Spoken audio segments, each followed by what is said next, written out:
देखिए, हम केदारनाथ मार्केट में हैं और तिरुपति बालाजी के तट पे जो पंडाल बनाया गया उसी के अंदर में मौजूद है। और यहाँ कपाट सामने देख रहे हैं, कपाट लगा हुआ है मूर्ति के पास और ये सप्तमी का कपाट खुलेगा। हमारे ये पुजारी है, ये जो पूजा करा रहे हैं पुजारी जी है। हम पुजारी से बातचीत करेंगे।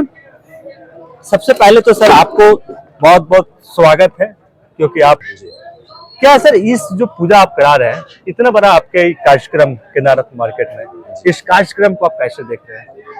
ये कार्यक्रम आज से नहीं बल्कि हमारे नज़र में हमारे 3 पीढ़ी इस पूजा में लगे हुए। हमारे पिताजी के पहले हमारे दादाजी का स्वर्गवास हो गया, उसके पहले से ये पूजा चली आ रही है। ऐसा कोई वर्ष नहीं रहा जब इस केदारनाथ मार्केट में पूजा नहीं हुई और धीरे धीरे ये पूजा अपने दिव्य रूप लेता चला जा रहा है और आगे और भी दिव्य रूप लेगा।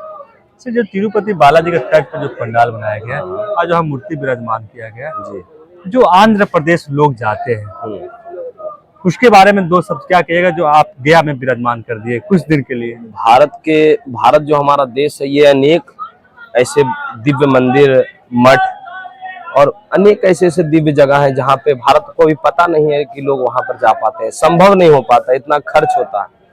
वैसे ही मंदिरों में हमारा एक मंदिर तिरुपति बालाजी है जो तिरुमला में स्थापित है। वहां पे भगवान आंध्र प्रदेश में तिरुमला तालाब है, उसी तालाब के नजदीक वो मंदिर है। वहां पे भगवान हरि की उत्पत्ति हुई।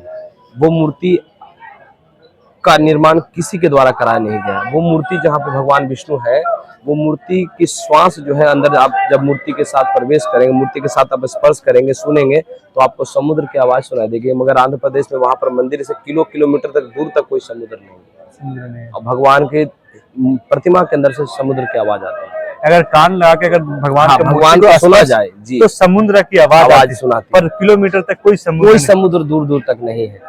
भगवान को जब चंदन का लेप लगाया जाता है, जब चंदन का लेप उनके छाती से हटाया जाता है तो उस छाती में से जो लेप हटता है सूख करके, उसके अंदर माता लक्ष्मी की आकृति निकल जाती है। लेकिन प्रतिमा पर कोई आकृति है नहीं, लेकिन वो आकृति चंदन के लेप में उभर के आती है।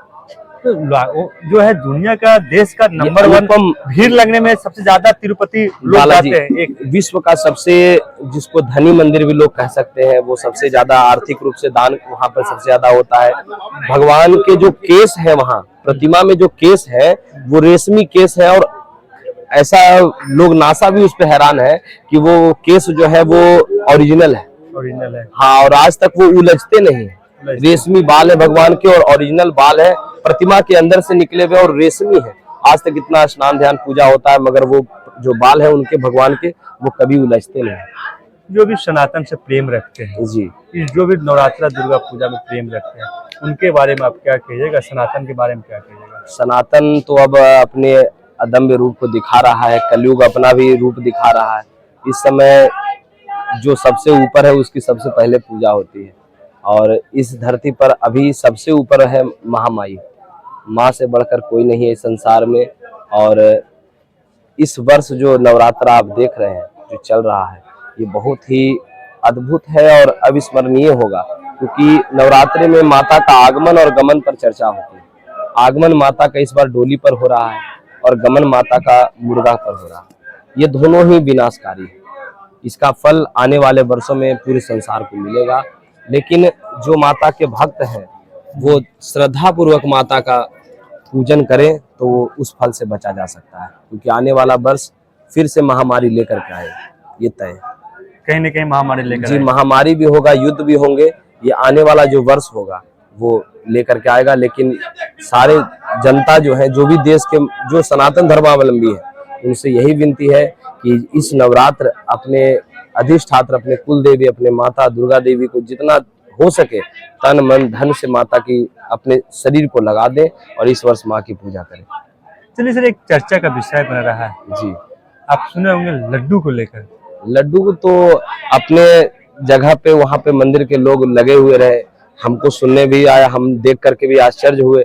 लेकिन उस चीज में, इस चीज के बाद में तुष्टि होकर के आई, बाद में पुष्टि हुई कि जो सनातन मंदिर है और सनातन के पीछे जो लोग लग गए हैं, उस मंदिर के ट्रस्टी क्रिश्चियन क्या कर रहे हैं? जब वो देश का सबसे बड़ा मंदिर है और उस मंदिर के ट्रस्टी क्रिश्चियन है, जिनको सनातन का स नहीं पता है और वो किसी ऐसे कंपनी से घी ले रहे हैं जहां उनको सस्ता मिल रहा है, में भी हो सके कमीशन मिल रहा है, और वो हमारे सनातन का मजाक उड़ाने के पीछे लगे हुए हैं। मजाक उड़ाने के। जी, और हम यही आग्रह करेंगे, हमारे जो भी सनातन के उच्च शीर्ष पर बैठे हुए लोग हैं वो ऐसा एक विचार करें और एक अपने सनातन का एक बोर्ड बनाए, और ताकि वो पूरा सनातन जो भी हमारा धर्म मंदिर है वो एकदम सेफ हो जाए, और ऐसे अभद्र लोगों से, ऐसे गंदे लोगों से हमारा सनातन एकदम दूर रहे, तभी हमारा सनातन आगे बढ़ सकता है। चलिए लास्ट प्रश्न है, इस जो है से ये जो आप गया में जी ये जो काफी संख्या में भीड़ लगने जा रही है, जी जी इसके लेकर आप क्या जिला प्रशासन और यहाँ का जो भी श्रद्धालु जो भी प्रेम करते हैं, जो दूसरे शहर जाना चाह रहे हैं, उसके बारे में आप क्या कहिएगा कि आखिर में गया जो है चर्चा का विषय? अगले बार भी वैष्णो देवी का गुफा के लेकर जो गुफा बीच में बंद हो गई, क्योंकि प्रशासन ने क्या तकनीकी समझना है, गुफा को बंद कर दिया गया। तो क्या लग रहा है ये जो पंडाल बना है यहाँ भी लाखों की संख्या में भीड़ लगेगी, तो क्या फिर इस बार ये पंडाल का मेला को भी बंद कर दिया जाएगा? नहीं, ऐसा तो नहीं हो सकता है और कभी हुआ भी नहीं है, क्योंकि हम केदारनाथ मार्केट के सारे सदस्य और जो पंडाल के आयोजक कमेटी है जो इस पंडाल को बना रही है, जो हमारे बोधगया के प्राची कैटरर हैं जिन्होंने पूरे काम को देख रहे हैं, वो बहुत ही मंझे हुए इस फील्ड में है, उनको इस चीज की जानकारी है कि कैसे मजबूती को रखा जाए। दूसरी चीज, हमारे पास आगमन और निकास सब अलग अलग है, सब अलग अलग। प्रशासन हमारे साथ गत 3-4 वर्षों से पूरा सुदृढ़ है। भीड़ जो आती है वो एक तरफ से आती है और 2 तरफ से निकल जाती है, इसमें कहीं पर भी रुकने का संभावना नहीं है। परसों ही हमारे पास डीएम साहब, एसडीएम साहब, पूरा महकमा यहाँ पर पहुंचा, पूरे केदारनाथ मार्केट का निरीक्षण हुआ, उन्होंने हमें सारी जानकारी बताई कि कहाँ पर कैसे कैसे किस चीज को सुधारने की आवश्यकता है। वो सारे काम जल्दी जल्दी हो रहे हैं, अग्निशामक यंत्र वगैरह सारी व्यवस्थाएं हो चुकी है, सारे एकदम सिस्टम से सीसीटीवी कैमरा एकदम, मतलब कहिए कि जनता जो यहाँ पे दर्शन करने आएगी उनको किसी प्रकार का तनिक भी दिक्कत नहीं होगा। बाकी भीड़ तो रहेगी। मगध का सबसे बड़ा पूजा है, सबसे बड़ा। इस मगध में 5 जिला आते हैं, 5 जिला में इससे बड़ा कोई पूजा नहीं है। सेम यही पंडाल पटना में भी बना है जो मगध के बाहर है, पाटलिपुत्र में पड़ता है। वो पंडाल इसी तर्ज पर बनाया, मगर वो ओरिजिनलिटी से हट गया। ये पूरा हमारा जो थीम है, कलर है, वो सब ओरिजिनल मंदिर के ऊपर है, और वो जो है वो कलरफुल में हो गया। तो एक जगह जो कंपटीशन वाली बात आती है कि कौन सा पंडाल नंबर 1 पे आएगा, तो मेरे समझ से जो गया का पंडाल है वो सर्वोपरि रहेगा, क्योंकि इसमें बहुत सारी चीज है। अभी आप सिर्फ इसको व्हाइट देख रहे हैं, आप रात में जब आएंगे तो एक बार में पूरा जो ये पंडाल है वो नीले रंग से नहा लेगा, फिर थोड़ी देर के बाद वो हरे रंग से नहाएगा, और जो प्रोग्राम चलता है यहाँ पे एक साउंड लाइट शो चलेगा, उसमें आप तिरंगे रंग से भी इसको नहाता हुआ देखेंगे, और बहुत ही अलौकिक दृश्य है। और गत कई वर्षों से हम देख रहे हैं पंडाल सिर्फ केदारनाथ मार्केट के अंदर आने से दिखता था, मगर इस बार आप अगर डीएम ऑफिस के सामने गेट पर खड़े होंगे और वहां से आप देखेंगे तो वहां से भी आपको इस पंडाल का लमसम ऊपर का 2 तल्ला आपको दिख रहा है। तो कहीं ना कहीं ये मगध का सबसे ऊंचा पंडाल भी इस बार स्थापित हो रहा है। जी। इस वक्त जो है से जो भी श्रद्धालु आएंगे जी, दूर तक के इस मेला का ये पंडाल को आकर्षण केंद्र बना है, पूरा केंद्र बना है। पूरे मगध में इससे बेहतर और इससे बढ़िया पंडाल आज तक न हुआ है न होगा, क्योंकि पिछले वर्ष भी बार बार चर्चा में रही गुफा का पंडाल, गुफा का पंडाल। तो गुफा का पंडाल में वो एक अलग दृष्टि से देखा जाए, वो गुफा प्रथमी तिथि से खुली थी, वो दर्शन के लिए खुली थी, और ये पूजा पंडाल हो गया। इसमें माँ दुर्गा महिषासुर मर्दिनी विराजमान रहती है, तो ये माँ दुर्गा महिषासुर मर्दिनी विराजमान होती है। वो जो गुफा का पंडाल पिछले वर्ष बना था, इस वर्ष भी सुन रहे बहुत जगह बना था। तो आपको जानकारी के लिए बता दें कि जब यहाँ 2012 में ही वैष्णो देवी गुफा जब बना था ना, तो पूरा केदारनाथ मार्केट त्रस्त व्यस्त हो गया था। प्रतिदिन रोजाना 20 खचिया जो होता है ना, टोकरी, उससे चप्पल फेंके जाते थे, और वो साल रिकॉर्ड टूटा था। वो हम लोग कब के कर चुके। एक बार यहाँ वैष्णो देवी जी, वैष्णो देवी गुफा 2012 में, उस समय यूट्यूब और फेसबुक ये लोग के जमाना नहीं था उस समय, तभी गुफा बन गया था। और वो गुफा हमको याद है कि ऐसा गुफा बना था कि लोग प्रतिभास, हमने भी देखा है जाकर के, कारीगर काम करते हैं नो डाउट, लेकिन कारीगर वो चीज और जो यहाँ बन चुका है वो दोनों में बहुत अंतर है। एक ही निकास द्वार था, उसमें निकलने का, प्रवेश का एक द्वार था। पूरी गुफा अंदर से एकदम स्टेनलेस स्टील की तरह टकटक करती थी, जैसे ओरिजिनल पहाड़, और ऊपर से बाहरी भी देखने का था, इंटीरियर एक्सटीरियर दोनों देखने लायक था। यहाँ तो कोई चार्ज लगेगी नहीं? जी नहीं, यहाँ चार्ज नहीं है, मगर ये दुर्गा पूजा युवा समिति केदारनाथ मार्केट में होता जरूर है, मगर यहाँ के दुकानदार, हम लोग भी बाजार में सुनते हैं कि यहाँ सालों भर चंदा होता है। ऐसा पूरे हम मगधवासी को आश्वस्त कर दे, यहाँ का दुकानदार जो फूट पर से लेकर के गद्दीदार भी होते हैं वो 1 रुपया चंदा नहीं देते हैं। एक बार सालों भर भी चंदा नहीं होता है, न इस दुर्गा पूजा के निमित्त चंदा होता है। यहाँ चंदा यही होता है कि श्री दुर्गा पूजा युवा समिति सहयोग राशि इनामी कूपन निकालती है।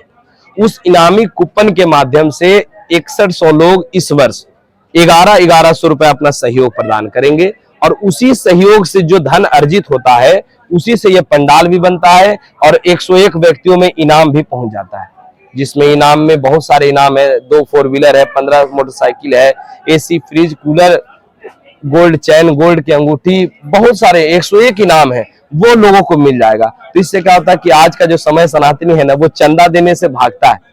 अगर आप भी किसी छोटे मोटे अपने गांव घर में पूजा देखते होंगे तो वहां पर देखते होंगे कि चंदा 101 रुपया कटा तो 51 मिलता है। 51 मिलता तो है। ये चंदा से इतना बड़ा आयोजन आज के डेट में संभव नहीं है। तो कहीं ना कहीं ये बड़े स्तर पे आयोजन, हाँ, बड़े स्तर पे आयोजन करने के लिए सहयोग राशि इनामी कूपन लगातार यहाँ 20 वर्षों से चल रहा है।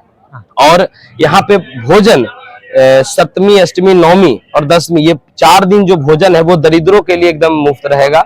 जो गांव देहात से लोग आते हैं जिनको भोजन में असुविधा होती है, रात में यहीं रुक जाते हैं, बहुत लोग होते हैं, कष्टा, परिया, गुरारू, ये सब ट्रेन का साधन रात्रि में है, ये सब लोग रुकते हैं, ये लोग की भोजन भी होती है। और एकादशी को तो पूरा भंडारा ही भंडारा लगा रहेगा। गया शहर का सबसे बड़ा भंडारा यहाँ होता है, जो 2 बजे दोपहर से प्रारंभ हो जाएगा।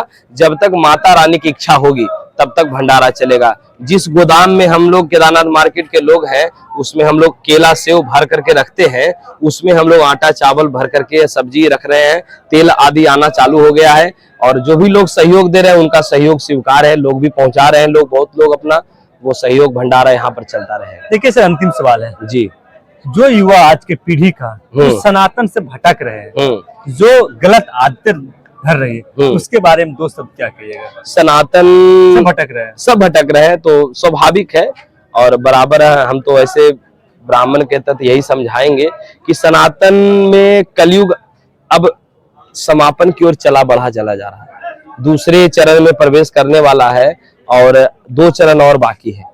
कलयुग के 4 चरण हैं और सनातनी अपने जो धर्म है, जो हमारा बताया गया रास्ता है, उससे न चल के अगर दूसरे रास्ते पर चल रहे हैं तो उनको आगे चल के कठिनाई होगी। बहुत दिव्य ये समय है और यही जो वर्ष है ये चरण बदलने वाला है। इसी वर्ष से चरण अगला बदलेगा और बहुत ही कष्ट आएगा। इस कष्टदेयी दुनिया से आपको बचना है और अपने सनातन को बचा करके लेके चलना है। कहीं ना कहीं घर से ही संस्कृति मिलेगी, घर से ही माता पिता अपने बाल बच्चों को संस्कार दे तो सनातन बच सकता है। चलिए, हमारे साथ इस मंदिर, इस पंडाल के पुजारी थे जो लगातार कई वर्षों से इनका जो कहिएगा इनको पुरखों यहाँ पूजा कराते हैं और इनका दादा भी कराए, इनका पिताजी भी कराए, अभी एक पंडित जी पूजा करा रहे हैं। ये पुजारी थे, लगातार इस मंदिर के बारे में, इस पंडाल के बारे में और इस पूजा के बारे में लगातार आपको बताए और सनातन के बारे में अपने खुल के अपनी बात तो रखे और जो विवाद चल रहा था लड्डू को लेकर उसके बारे में भी ये खुल के रखे। चलिए, इस वीडियो में आप क्या सोचते हैं अपने कमेंट में जरूर बताइएगा। आप देख रहे थे बिहार डेली हेडलाइंस, मैं हूं प्रेमचंद। बहुत बहुत धन्यवाद।